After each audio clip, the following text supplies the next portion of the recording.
Alhamdulillah Rabbil Alamin.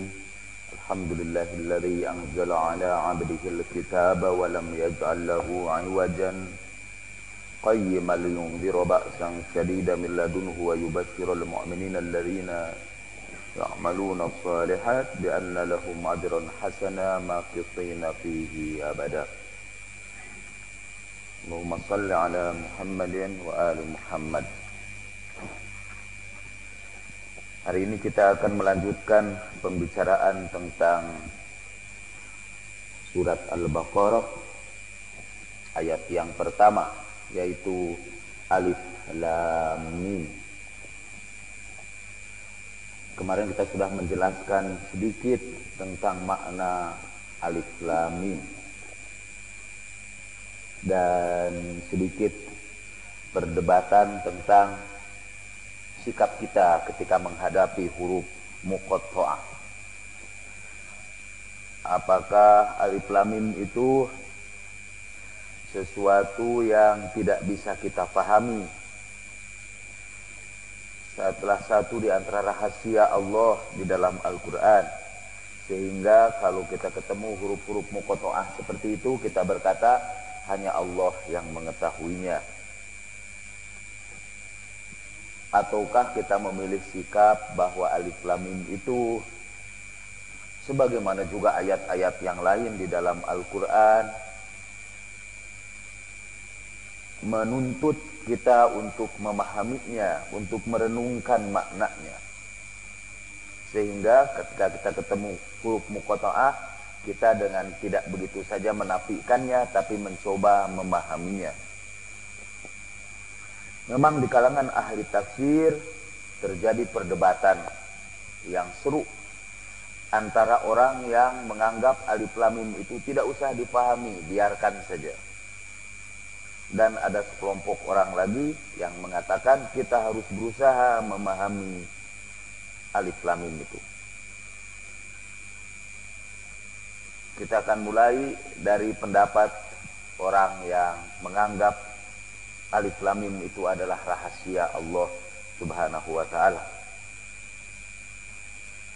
Kata kelompok ini, inna hadza, yakni alif lam mim itu ilmun masturun wasirrun mahjubun istakharallahu tabaraka wa ta'ala bihi.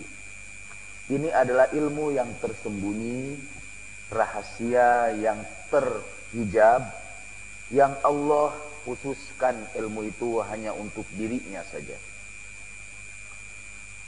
Menurut salah satu riwayat, Abu Bakar Siddiq pernah berkata, lillahi fi kulli kitabin sirrun wa sirruhu fil Qur'an awailus suwar. Allah itu di dalam kitabnya mempunyai rahasia, dan rahasia dalam Al-Quran yaitu huruf-huruf muqatta'ah pada permulaan surat. Alif lam mim, alif lam mim ra, alif lam mim shad, dan seterusnya. Wa qala Ali salamullahi alaih, inna likulli kitabin safwatan wa safwatu hadal kitabi hurufut tahajji. Setiap kitab itu ada intinya, dan inti kitab ini adalah huruf-huruf hijaiyah atau huruf-huruf muqatta'ah tadi. Menurut para arifin, menurut para sufi yang menganggap alif lam mim itu juga salah satu di antara rahasia, tetapi tidak, menurut mereka alif lam mim dan sebagainya itu bukan hanya rahasia yang diketahui Allah saja, tapi juga rahasia yang sebagian kecil daripadanya dibukakan kepada para arifin, kepada orang-orang yang dekat dengan Allah Subhanahu wa ta'ala. Kata mereka, ilmu itu seperti lautan. Dari lautan itu mengalir wadi. Wadi adalah sebuah laut masuk ke dalam sungai yang sangat besar, kita sebut wadi. Di Indonesia kalau kita terjemahkan lembah, lembah itu seringkali tidak ada air. Jadi ilmu itu seperti lautan, kemudian dari lautan itu mengalir wadi, dari wadi itu mengalir sungai-sungai, dari sungai-sungai itu mengalir lagi sungai-sungai kecil, kali. Dari sungai-sungai kecil itu mengalir lagi saluran-saluran air.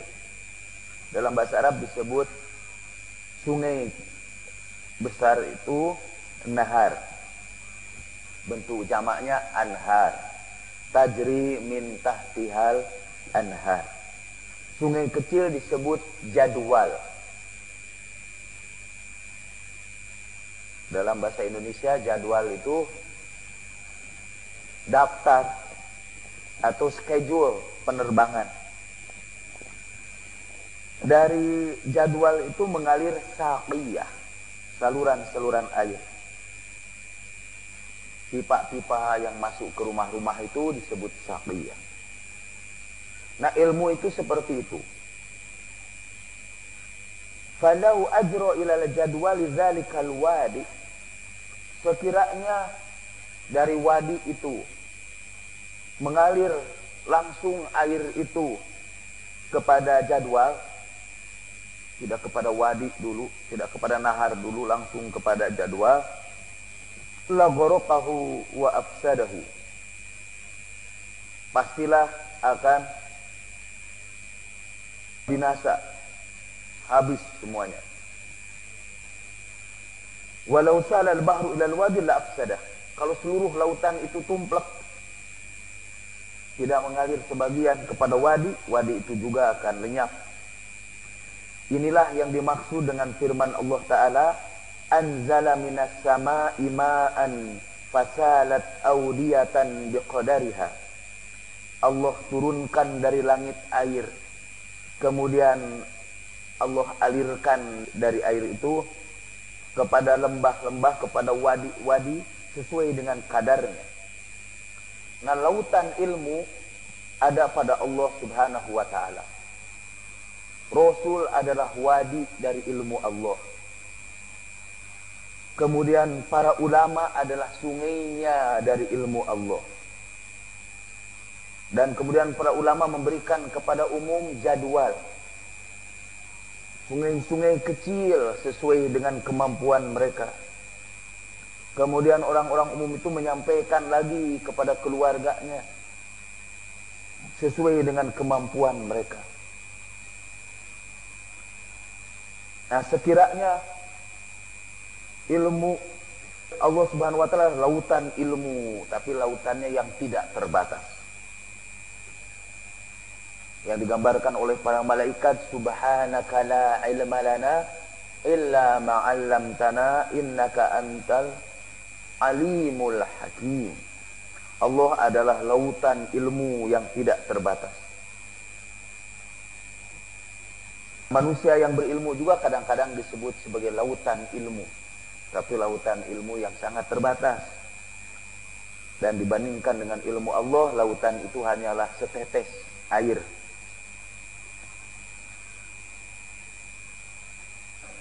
Para ulama mempunyai rahasia. Di kalangan para ulama ada rahasia. Walil anbiya sirrun, para nabi juga punya rahasia, para malaikat punya rahasia, dan rahasia dari seluruhnya itu kepunyaan Allah. Kalau orang-orang bodoh mengintip rahasia para ulama, orang-orang bodoh itu akan binasa. Kalau ulama mengintip rahasia para nabi, mereka akan menentang para nabi itu. Kalau para nabi mengintip rahasia para malaikat, mereka akan mencurigainya. Kalau malaikat melihat rahasia Allah Subhanahu wa Ta'ala, mereka akan jatuh di dalam kebingungan dan binasa sama sekali. Wasababu fi dzalik, adapun sebabnya ialah karena akal yang lemah tidak akan mampu mencerap rahasia dari orang yang akalnya kuat. Sebagaimana burung kelelawar. Kelelawar itu burung. Sebagaimana kelelawar tidak mampu melihat cahaya matahari. Mata kelelawar itu dirancang begitu rupa sehingga dia tidak tahan dengan matahari. Seperti itu juga orang yang akalnya lemah tidak sanggup mengikuti orang yang akalnya kuat.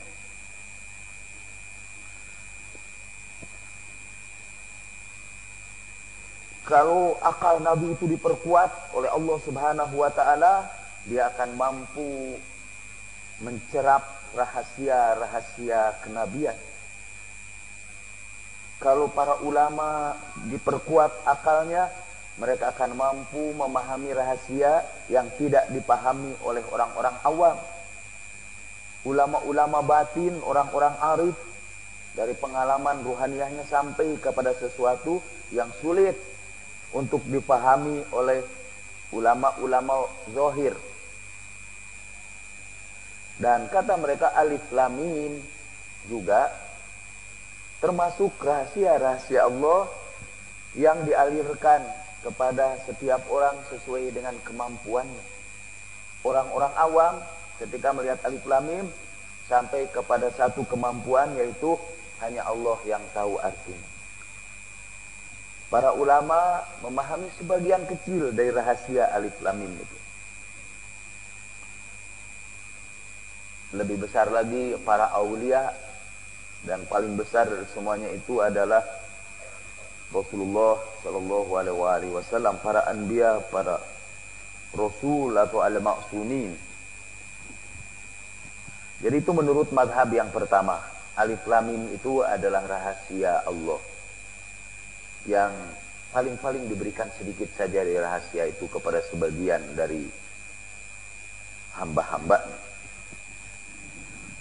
Sebagian lagi berpendapat, para ahli ilmu kalam menolak pendapat bahwa alif lam mim itu tidak bisa dipahami dengan dalil ayat-ayat Al-Quran, hadis-hadis Nabi, dan akal pikiran.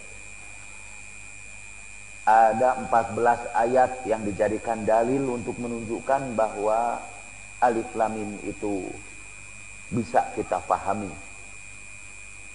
Yang pertama, afala yatadabbarunal Qur'an am ala qulubin aqfaluha. Tidakkah mereka mencoba memahami, mentadaburi Al-Qur'an, atau dalam hati mereka ada kunci-kuncinya? Allah memerintahkan kita tadabbur terhadap Al-Quran. Kalau ada yang tidak bisa dipahami dalam Al-Quran, tentu sia-sialah perintah itu. Masa Allah memerintahkan kita untuk memahami sesuatu yang tidak bisa dipahami? Berarti Allah membebani kita dengan kewajiban yang tidak mampu kita lakukan. Dan itu tidak mungkin, karena Allah berfirman, la yukallifullahu nafsan illa wus'aha. Allah tidak akan membebani orang lebih dari kemampuannya. Dan ayat-ayat yang disebutkan di sini semua berkaitan dengan perintah tadabbur. Ayat kedua, afala yatadabbarunal Qur'an walau kana min indi ghairillahi lawajadu fihi ikhtilafan katsira. Tidakkah mereka mentadabburi Al-Qur'an? Sekiranya Al-Quran itu tidak berasal dari sisi Allah, tentulah mereka dapatkan di dalamnya ikhtilaf yang banyak. Yang ketiga, firman Allah juga, wa innahu latanzilu rabbil alamin nazala bihi ruhul amin ala qalbika litakuna minal munzirin bilisanin arabiyyin mubin. Sesungguhnya inilah Al-Quran yang diturunkan dari Rabbil alamin, diturunkan melalui Ar-Ruh Al-Amin kepada hatimu supaya engkau termasuk orang-orang yang memberi peringatan dengan bahasa Arab yang jelas, bilisanin arabiyyin mubin. Jadi kalau disebutkan dengan bahasa Arab yang jelas, tentulah seluruh Al-Quran ini dapat dipahami. Dalil yang keempat, Allah berfirman, la'alimahul ladzina yastanbituna minhum. Akan diketahui ayat-ayat Al-Quran itu oleh orang-orang yang mengambil istimbat dari ayat Al-Quran itu. Nah, istimbat artinya mengambil kesimpulan dari ayat-ayat Al-Quran. Kalau ada mengambil kesimpulan, tentulah seluruh ayat Al-Quran ini bisa dipahami. Yang kelima, Allah berfirman tentang Al-Quran, tibyanan likulli syai', menjelaskan tentang segala sesuatu. Ma faratna fil kitabi min syai', kami tidak lewatkan dalam Al-Quran itu satu pun. Semua Allah jelaskan. Yang keenam, ayat yang kedua ini dari surat Al-Baqarah, hudal lil muttaqin, zalikal kitabu la raiba fihi hudal lil muttaqin. Jadi Al-Quran itu ada petunjuk buat orang yang takwa. Kalau tidak bisa dipahami, bagaimana mungkin bisa menjadi petunjuk?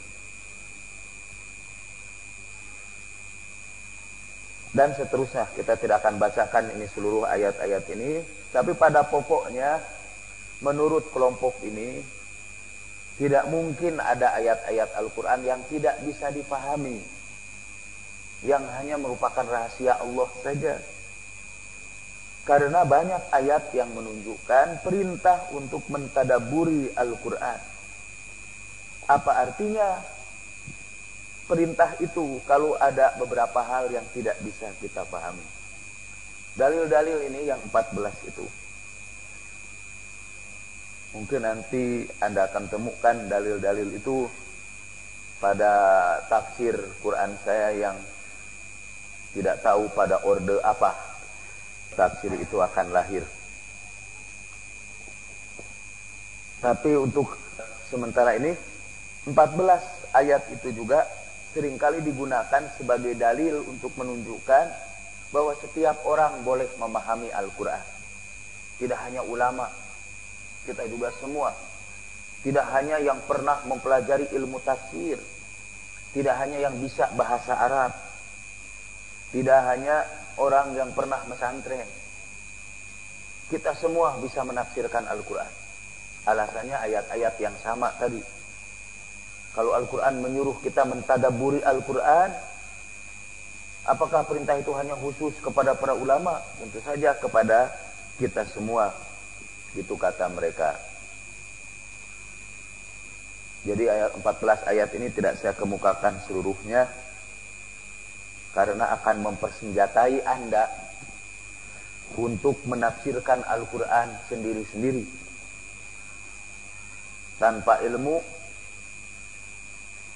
bi ghairi ilmi wala huda wala kitabim munir. Tanpa ilmu, tanpa petunjuk, dan tanpa kitab yang mencerahi.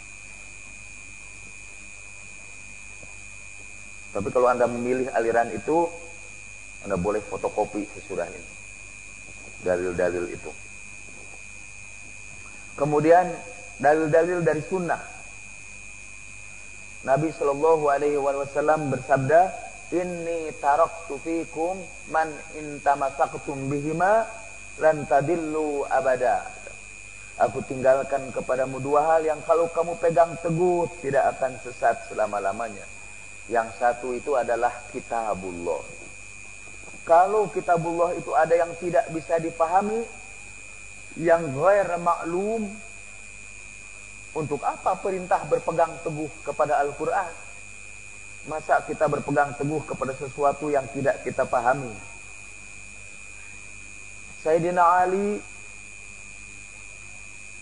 alaihissalam berkata, alaikum bi kitabillah fihi naba'u ma qablakum wa khabaru ma ba'dakum wa hukmun ma bainakum.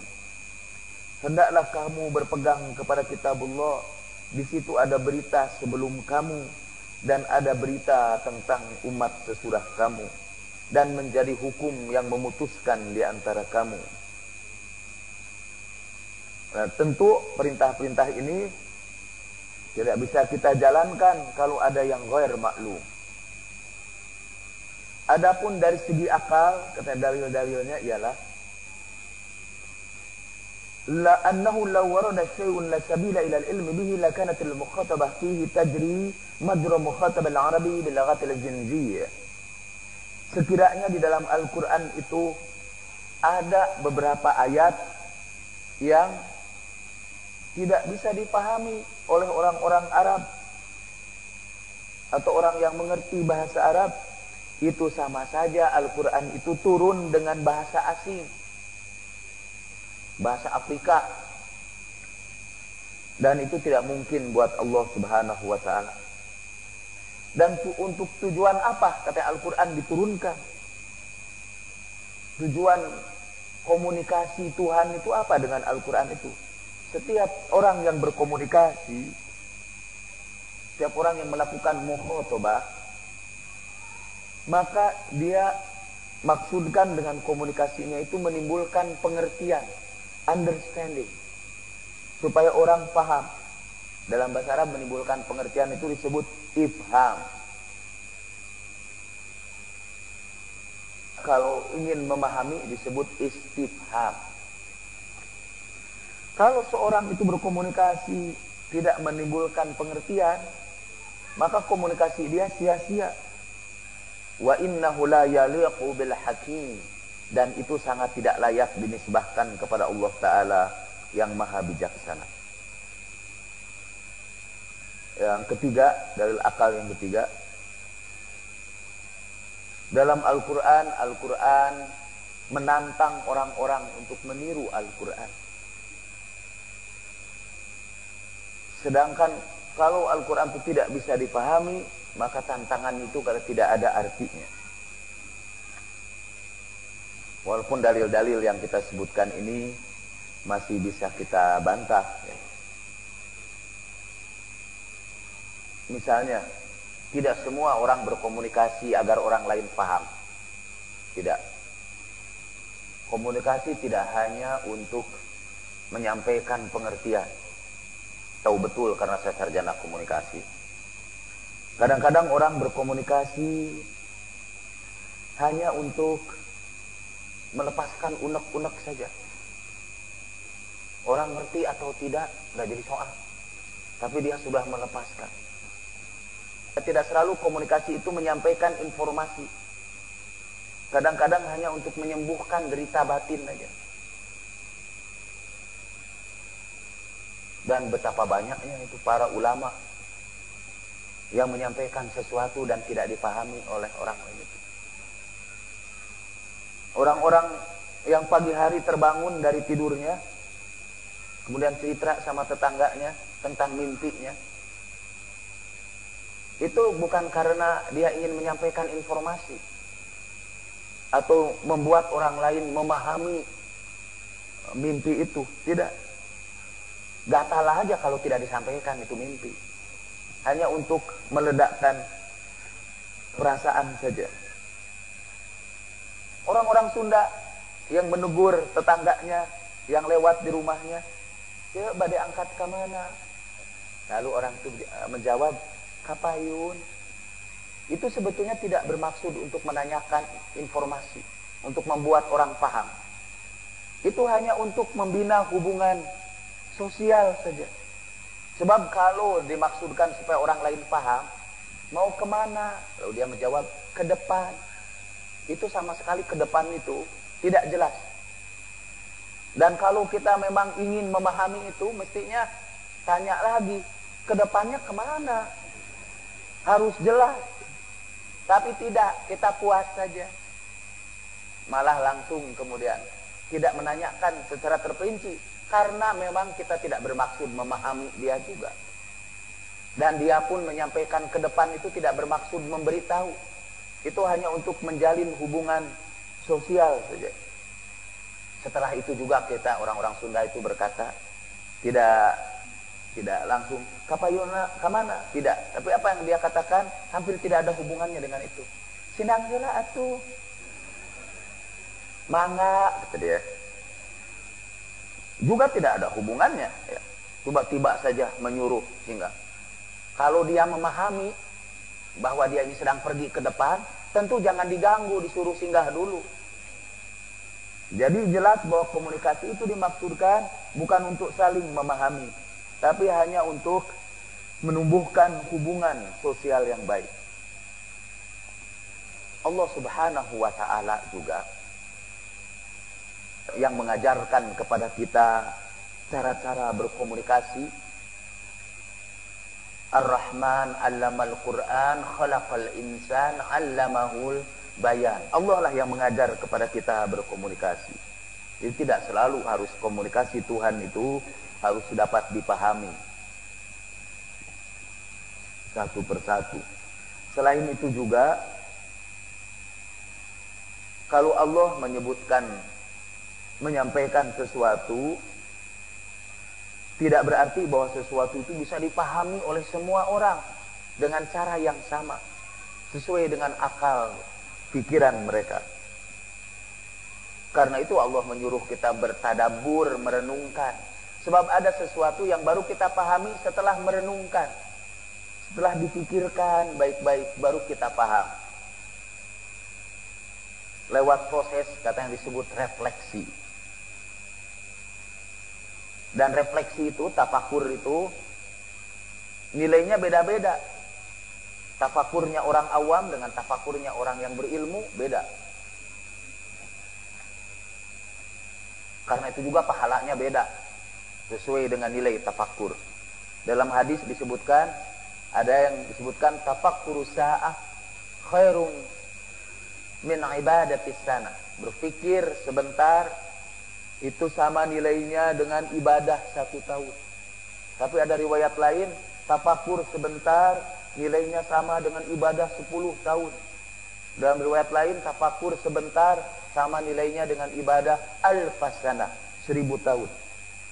Mengapa terjadi perbedaan itu? Karena orang tafakur itu bermacam-macam. Einstein tafakur dan dia menemukan teori relativitas. Ada seorang peternak ikan, tafakur, kemudian dia menemukan cara menternakan ikan dengan banyak. Katanya orang itu namanya mujair. Setelah itu ada ikan mujair, mengenang penemunya. Ada orang yang tafakur kelihatannya malah tidak 1 jam, berjam-jam, tapi hasilnya dibawa ke psikiater. Jadi nilai-nilai tafakur itu bermacam-macam, bergantung kepada kadar kemampuannya. Nah, terhadap firman Allah Subhanahu wa ta'ala juga bermacam-macam kemampuan orang itu. Ada yang bisa memahami sebagian kecil saja dari makna Al-Quran itu. Ada yang dapat memahami lebih mendalam lagi, dan begitu seterusnya. Dan kalau ada orang yang tidak paham ayat Al-Quran, jangan disalahkan Allah yang menurunkan Al-Quran itu. Seperti juga kalau Anda tidak paham pembicaraan saya, jangan salahkan saya.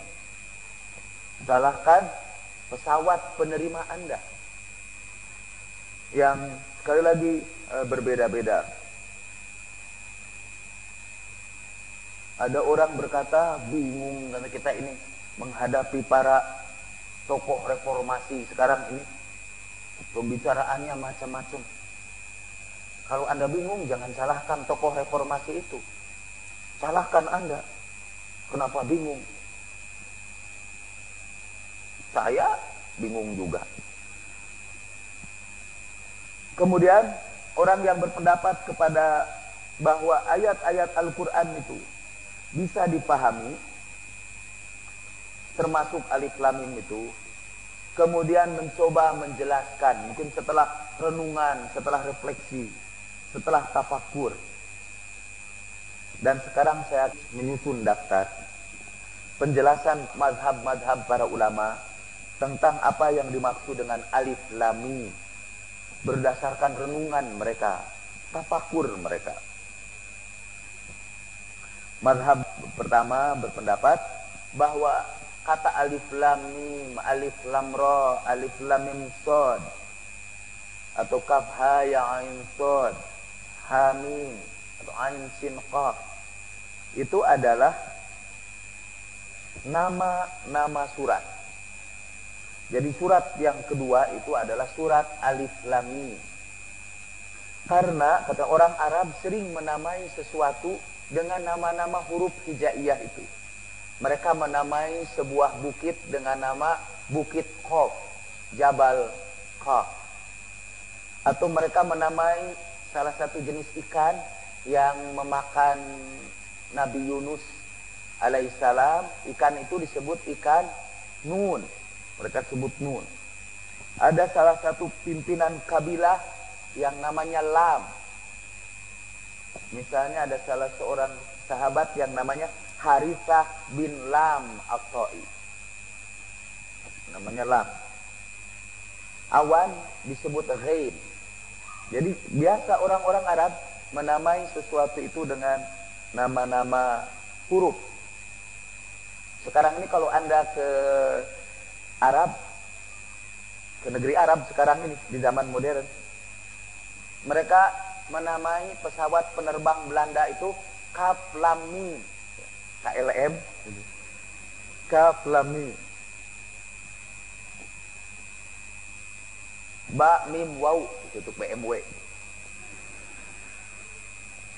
Nah, pendapat ini adalah pendapat dari kebanyakan kaum mutakallimin, termasuk ahli tata bahasa Arab yang bernama Sibawayh. Dia menganggap bahwa huruf muqatta'ah itu adalah nama-nama surat. Mazhab yang kedua berpendapat bahwa huruf muqatta'ah itu adalah nama-nama Allah. Ada satu riwayat dari Sayyidina Ali alaihissalam. Beliau berkata, beliau pernah berdoa, Sayyidina Ali itu, Ya Kafha Ya Ain Sod, Ya Hamim Ain Sin Qaf. Jadi dipanggil dengan kata ya. Ada salah satu doa yang dimaksudkan untuk menaklukkan musuh. Kalau Anda mau berhadapan dengan lawan Anda baca doa ini. Karena doa ini dari Sayyidina Ali yang dimulai dengan Allahumma sahir li a'da'i kama sahorta riha ala Sulaiman. Dan seterusnya. Kemudian dalam sela-sela doa itu ada bihaqqi kafha ya ain sod hamim ain sin qaf sumun bukmun umyun fahum la yarji'un, dan seterusnya. Bihaqqi kafha ya ain sod, demi hak kafha ya ain sod hamim ain sin qaf. Di rumah saya ada sebuah kitab yang orang sebut, para ulama sebut itu Kitabul Hikmah.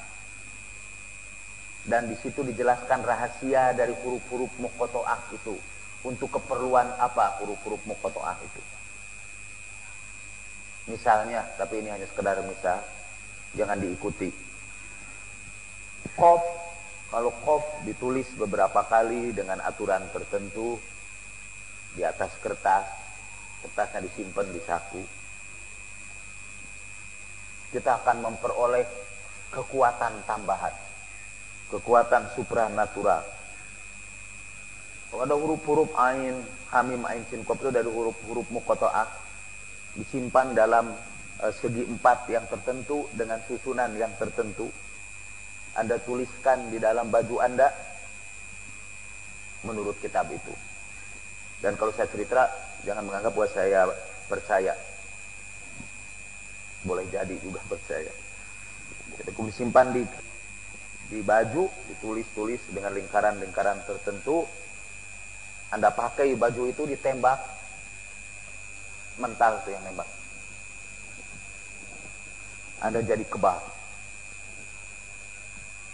Kepada saya dengan penuh terima kasih tentu saja. Dan jangan menganggap ini pelecehan, tidak. Pada saya ada seorang ulama yang memberi baju begitu itu. Kata ulama itu sebelum terjadi rame-rame kerusuhan, sebelum terjadi reformasi, kira-kira sebulan sebelumnya, memberikan kepada saya semacam pakaian. Katanya baju besi lah, tapi dari kain.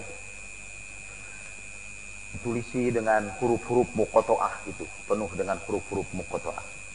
Kata nanti mungkin bakal ada kerusuhan, kata. Untuk melindungi Anda dari kerusuhan ini, supaya ini dipakai. Dan saya tidak pernah pakai itu. Pertama kalau dipakai di luar malu kan, kelihatan. Dipakai di dalam harudang.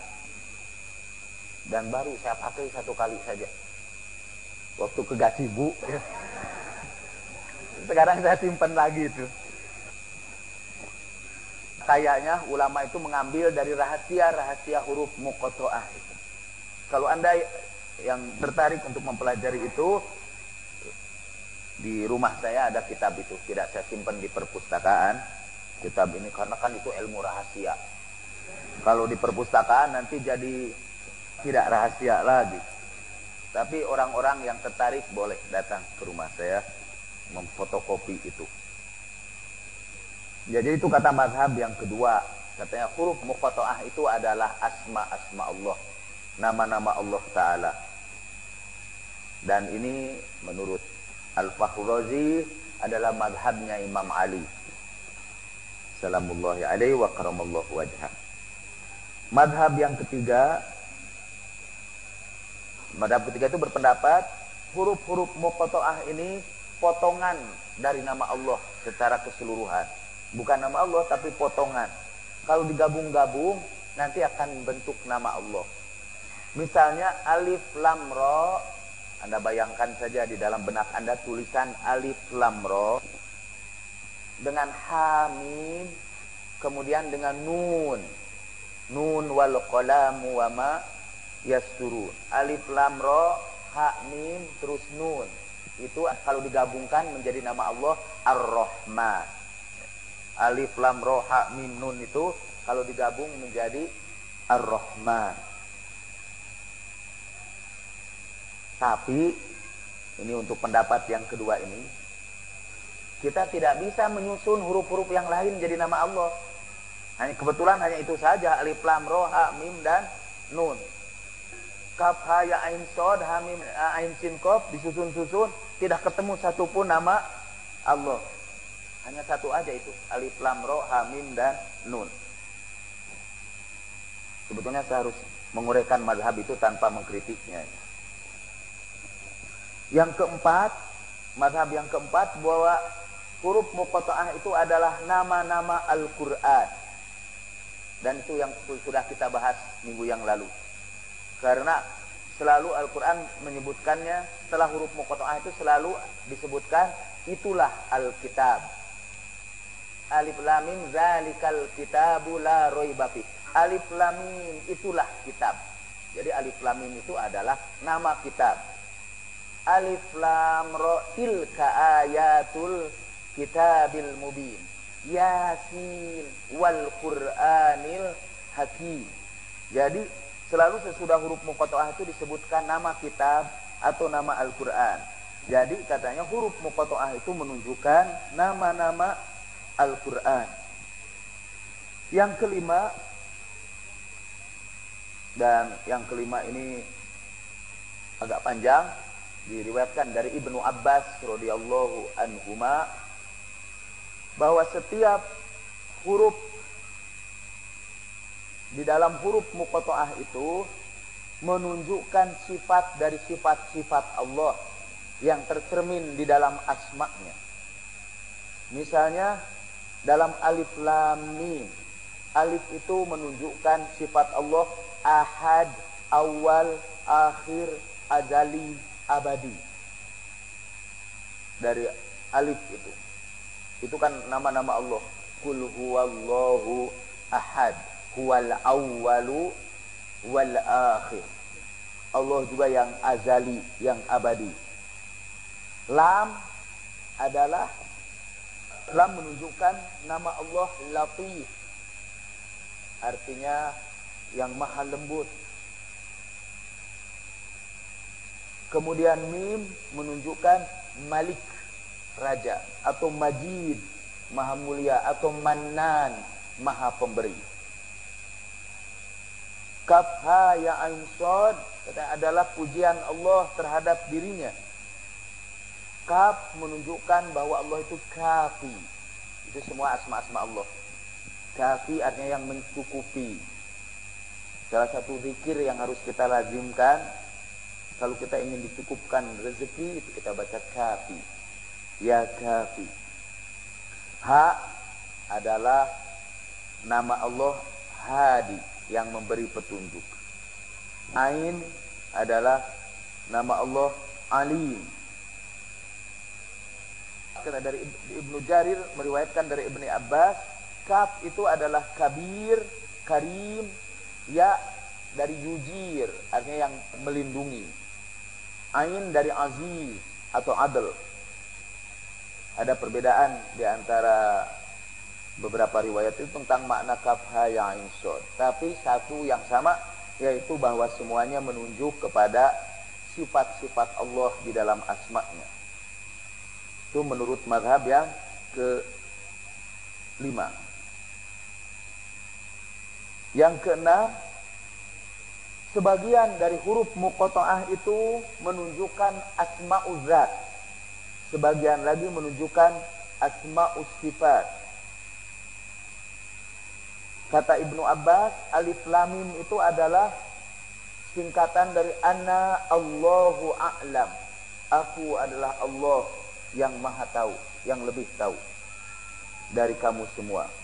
Mungkin dari situlah kemudian kalau orang ketemu alif lam mim disebutkan hanya Allah yang maha tahu. Itu kata dari Ibnu Abbas, alif lam mim itu adalah Ana Allahu A'lam.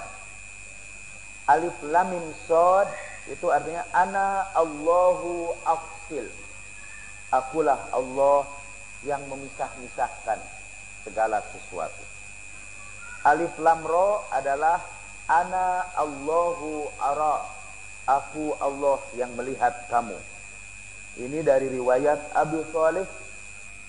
Dalam bahasa Arab untuk nikmat, karunia, anugerah itu mungkin ada kira-kira 7 kata-kata. Dan kadang-kadang Imam Ali Zainal Abidin mengulangi kata-kata itu berulang kali. Sementara di Indonesia hanya punya berapa biji aja. Nikmat, anugerah, karunia, pemberian. Nikmat itu pun sudah dari bahasa Arab lagi.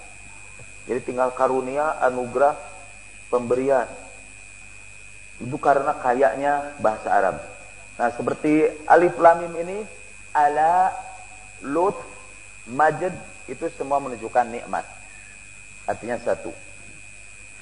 Madhab yang ke-8, kata alif lam mim itu sebagian menunjukkan nama Allah, sebagian lagi menunjukkan nama makhluknya. Dari ad-duhaq, alif adalah Allah, lam Jibril, dan mim Muhammad. Jadi alif lam mim itu menunjukkan proses turunnya Al-Quran dari Allah melalui malaikat Jibril kepada Nabi Muhammad sallallahu alaihi wasallam. Itu menurut mazhab yang ke-8. Yang ke-9, huruf-huruf ini menunjukkan sebuah kalimat sebetulnya. Alif misalnya katanya menunjukkan kalimat Allafallahu Muhammadan faba'athahu nabiyyan. Allah mencintai Muhammad kemudian membangkitkannya sebagai nabi. Lam itu dari lamahul jahidun, orang-orang yang kafir mencelaknya. Mim dari mayyamal kafirun, yakni membencinya. Orang-orang kafir membencinya. Sebagian ahli tasawuf, sebagian sufi mengartikan alif itu maknanya anak, lam maknanya li, mim maknanya minni. Jadi alif lam mim itu alif aku, lam kepunyaanku, dan mim dariku. Jadi Al-Quran itu adalah tajaliyat Allah subhanahu wa ta'ala, kepunyaan Allah subhanahu wa ta'ala, dan berasal dari Allah subhanahu wa ta'ala. Ini banyak sekali kalau saya harus bacakan seluruhnya. Dengan kata alif lam mim itu Allah ingin menunjukkan kepada orang-orang kafir bahwa Al-Quran yang kamu tidak sanggup menandinginya itu masih terdiri dari huruf-huruf hijaiyah yang kamu miliki juga. Al-Quran itu tidak menggunakan huruf-huruf yang tidak dipergunakan oleh orang-orang Arab. Tapi dengan huruf yang sama, Allah melahirkan Al-Quran yang luar biasa, yang tidak bisa ditiru. Jadi alif lam mim itu disebut ayatul i'jaz. Ayat untuk melemahkan orang-orang kafir yang bermaksud untuk menyaingi Al-Quran. Itu mazhab yang ke-10. Mazhab berikutnya saya lewat beberapa lah untuk mempercepat. Orang-orang kafir ketika turun Al-Quran seringkali tidak mau mendengarkan Al-Quran itu dan berusaha supaya tidak mendengarkan Al-Quran itu. Mereka berkata dalam Al-Quran disebutkan, La tasma'u lihadzal Qur'an walghaw fihi la'allakum taghlibun. Janganlah kamu dengarkan Al-Quran ini, main-main saja supaya kamu bisa mengalahkan Al-Quran itu. Jadi mereka saling memberi nasihat kepada sesama mereka untuk tidak mendengarkan Al-Quran. Fa'anzalallahu ta'ala alaihim hadhil huruf fakanu idha sami'uha qalu kal muta'ajjibin isma'u ila ma yaji'u bi Muhammadun alaihi salam. فإذا أصغوا هجم عليهم القرآن فإن ذلك سبابا لاجتماعهم وطريقا لانتفاعهم. Jadi ketika orang-orang kafir itu kalau dibacakan Al-Quran, Alhamdulillahirabbil alamin, mereka tidak mau dengar beramai karena mereka sudah sangat familiar dengan kata-kata itu. Tapi ketika turun ayat-ayat muqatta'ah, mereka terhenti dulu sebentar mendengarkan. Kok tiba-tiba alif lam mim, dan mereka mendengarkannya, dan itu menjadi sebab untuk mendengarkan sebagiannya yang lain. Kalau dalam teori komunikasi, salah satu cara ya untuk memulai pembicaraan supaya menarik perhatian ialah mulailah sesuatu dengan sesuatu yang mengejutkan atau dengan pertanyaan-pertanyaan yang membuat orang terpaksa memperhatikan. Itu dalam ilmu retorika, Anda bisa baca dari buku saya.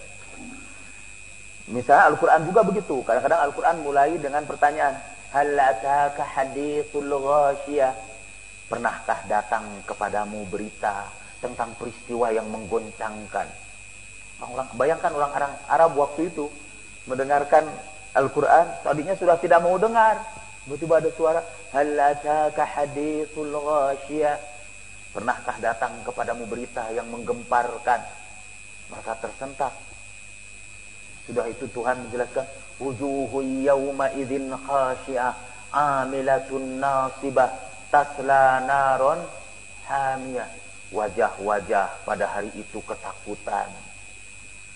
Mereka terseok-seok kepayahan. Dan kemudian berjalan menuju api yang bernyala-nyala. Itu semua mengundang rasa ingin tahu mereka, sehingga mereka terpaksa mendengarkan sampai akhir. Kita kan pernah dengar juga riwayat bahwa ketika terjadi embargo, dilarang mendengarkan Al-Quran. Waktu itu tidak bisa membungkam Al-Quran. Untung Al-Quran itu turun tidak dalam pemerintahan Orde Lama.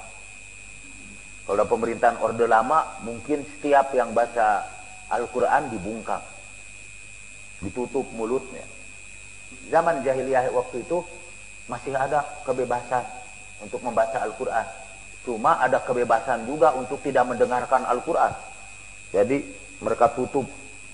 Aja'aluna asabi'ahum fi azanihim. Mereka simpan jari-jari mereka pada telinga mereka.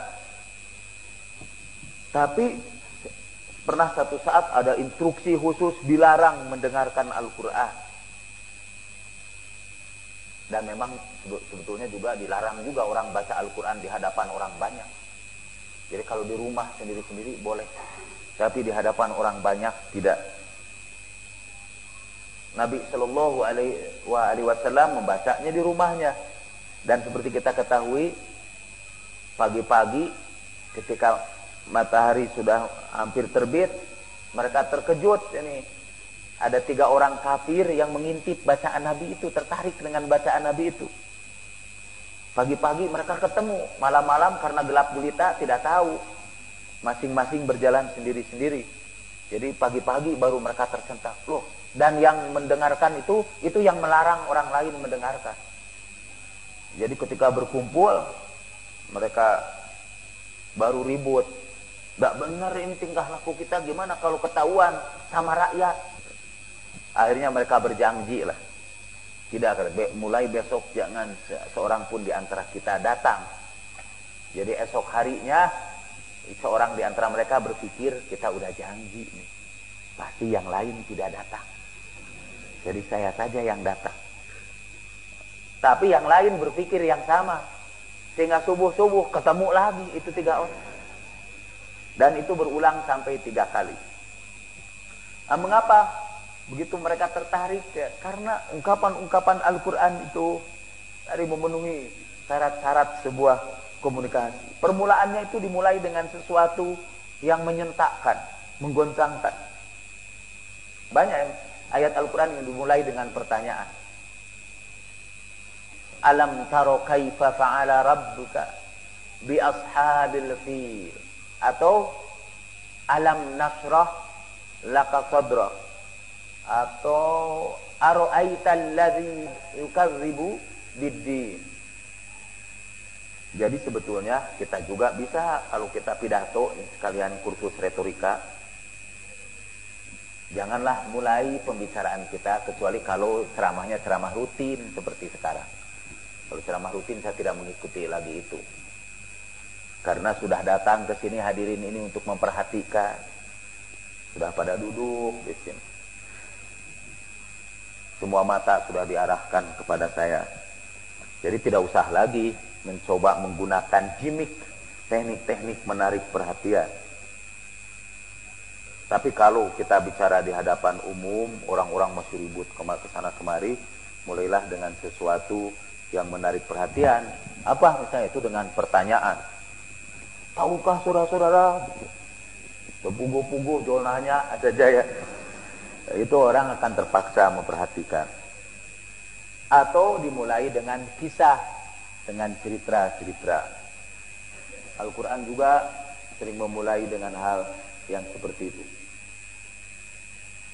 Amma yatasa'alun anin naba'il azim alladhi hum fihi mukhtalifun. Termasuk Al-Quran itu menggunakan huruf-huruf muqatta'ah itu yang mengejutkan. Alif lam mim tilka ayatul kitabil hakim yasin wal qur'anil hakim, dan seterusnya. Itu menurut mazhab yang sekian. Ada penjelasan ini pengantar dulu tentang rahasia huruf-huruf dan bilangan-bilangan yang berkaitan dengan huruf itu.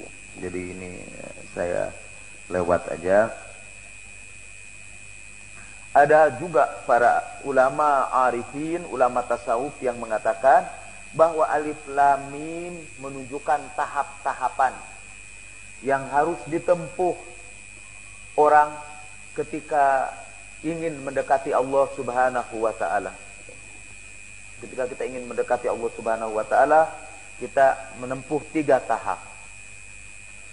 Karena dari makhrajnya, dari keluarnya huruf alif lam mim itu, kita tahu alif itu keluar dari permulaan mulut kita, dari tenggorokan kita.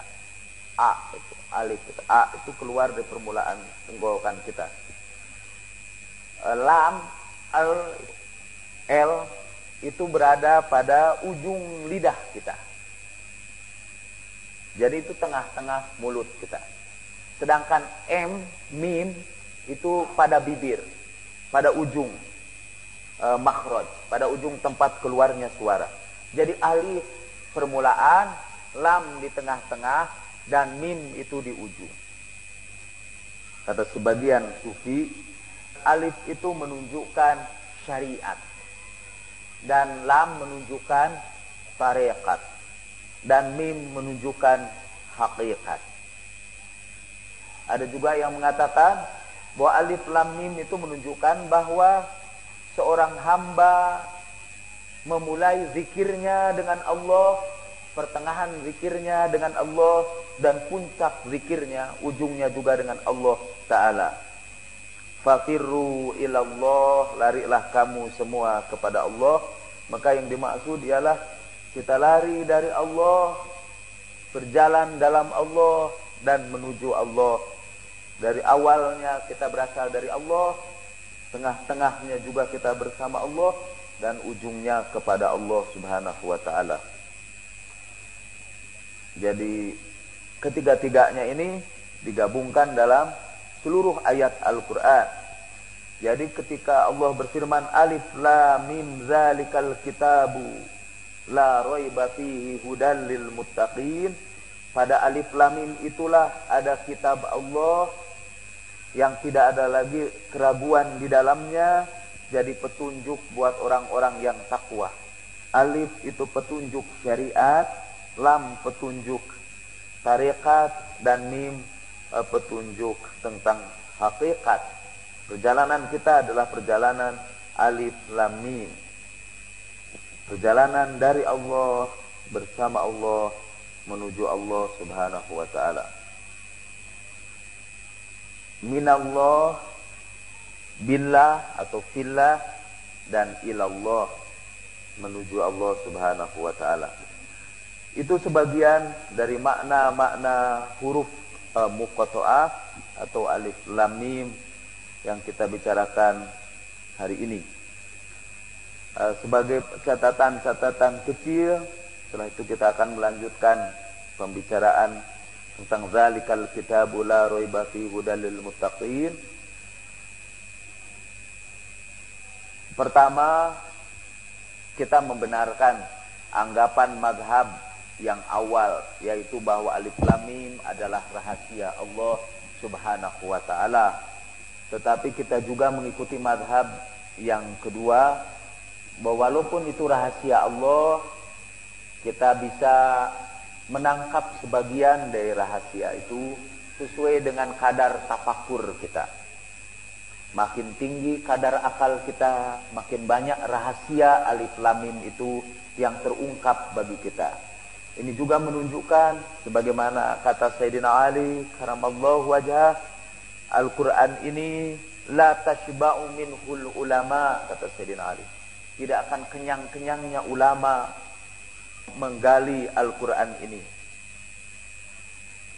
Maka di sini disebutkan kata Sayyidina Ali, la tashba'u minhul ulama. Ulama yang tidak bakal kenyang-kenyang. Yang bukan ulama itu segera kenyang mendengarkan Al-Quran itu. Malah segera punya kemampuan untuk memberikan penafsiran dan merasa sudah cukup. Kita menemukan banyak kawan-kawan kita kan yang bawa-bawa terjemah Al-Quran ke sana kemari, yang sudah dicoret-coreti di pinggirnya itu pakai cross check, ini menyambungnya ke ayat ini nyambungnya ke ayat ke sini, dan langsung sudah kenyang itu dengan penafsiran Al-Quran. Sudah cukup itu penafsiran Al-Quran. Nah, para ulama kata Sayyidina Ali tidak akan pernah merasa cukup dalam memahami Al-Quran. Imam Khumaini ridwanullahi ta'ala alaih di dalam tafsir Al-Fatihahnya berkata, tidak pernah akan ada tafsir Quran yang komprehensif. Tidak akan pernah ada tafsir Quran yang sempurna, yang lengkap. Selalu seluruh tafsir Quran itu punya kekurangan-kekurangannya. Tapi yang mengatakan itu ulama yang besar. Oke, jadi kita berpegang teguh kepada kedua mazhab itu. Kita menerima bahwa di dalam Al-Quran ini ada sebagian rahasia yang tidak terungkap oleh kita. Dan bahkan juga sampai akhir zaman pun. Dan ada sebagian yang melalui lewat tafakur, lewat perenungan yang dalam, kita akan menemukan juga. Walaupun itu mungkin hanya setetes saja air dari samudra ilmu Allah Subhanahu wa Ta'ala. Dengan begitu kita masih mematuhi perintah Al-Quran. Afala yatadabbarunal Quran. tidakkah mereka mencoba mentadabburi Al-Quran? Saudara-saudara, insyaallah ini kalau tidak aral melintang hari Selasa saya akan berangkat ke Syria, ziarah ke makam Sayyidah Zainab, tokoh yang sangat penting dalam peristiwa 10 Muharram ya. Eyewitness dari pembantaian keluarga Rasulullah Shallallahu Alaihi Wasallam. Dan di depan atau di halaman makam Sayyidah Zainab itu dimakamkan juga Dr. Ali Syariati, orang yang pertama kali memperkenalkan kepada saya Sayyidah Zainab dan Fatimatu Zahra, yang seperti Anda kenal dalam bukunya Fatimah is Fatimah. Akan saya sampaikan salam Anda kepada Sayyidah Zainab. Dan kemudian dari situ saya akan ziarah ke Jumhuriyah Islamiyah. Saya kira belum mengakhiri, saya tentu saja minta doa Anda supaya saya bisa balik lagi. Walaupun dalam hati kalau Anda mendoakan mudah-mudahan saya tidak balik lagi, tidak apa-apa juga, saya syukuri juga. Asal nanti saya tidak balik lagi itu karena saya mati syahid. Saya dijemput para bidadari, itu kan lebih baik daripada dijemput oleh jemaah Al-Munawwarah.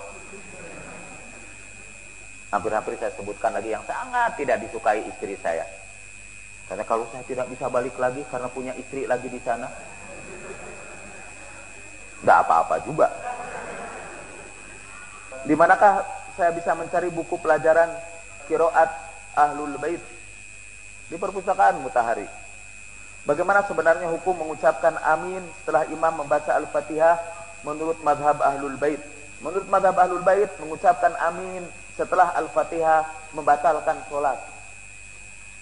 Karena amin itu bukan termasuk Al-Quran dan bukan termasuk bacaan sholat. Dan yang disebut berbicara, definisinya ialah mengucapkan sesuatu dalam sholat yang bukan bacaan sholat, kata sebagian ulama. Dan karena itu amin itu artinya membatalkan sholat. Tapi dalam mazhab Ahlul Bait juga amin tidak membatalkan sholat kalau kita ucapkan di tengah-tengah orang yang mazhabnya bukan mazhab Ahlul Bait. Kita juga boleh mengucapkan amin. Saya malah kalau di tengah-tengah orang yang anti Ahlul Bait, amin saya keras sekali. Mungkin lebih keras dari yang lain. Hampir-hampir aminnya itu seperti membentak. Menurut madhab yang selama ini saya pelajari, membaca amin dalam salat disunahkan ketika selesai Al-Fatihah. Sedangkan di luar salat membaca amin dianjurkan setiap selesai membaca ayat yang berupa doa. Bagaimana sikap kita berjamaah bersama orang yang bukan pengikut Ahlul Bait? Sudah saya jawab ya. Belum saya baca pertanyaannya, sudah saya jawab. Dahsyat. Orang Belanda itu menyebut wis van tevoren. Sudah tahu sebelum diberitahu. Weruh sedurung winara. Kemarin anak saya muji-muji saya karena belum adzan maghrib saya sudah salat. Orang lain tuh salatnya sudah adzan, saya belum adzan maghrib sudah salat. Walaupun salatnya salat asar. Mungkinkah di Indonesia terbentuk sistem yang islami seperti di Iran atau berdirinya Republik Islam Indonesia? Oh, mungkin saja. Bagaimana cara memperjuangkannya? Panjang.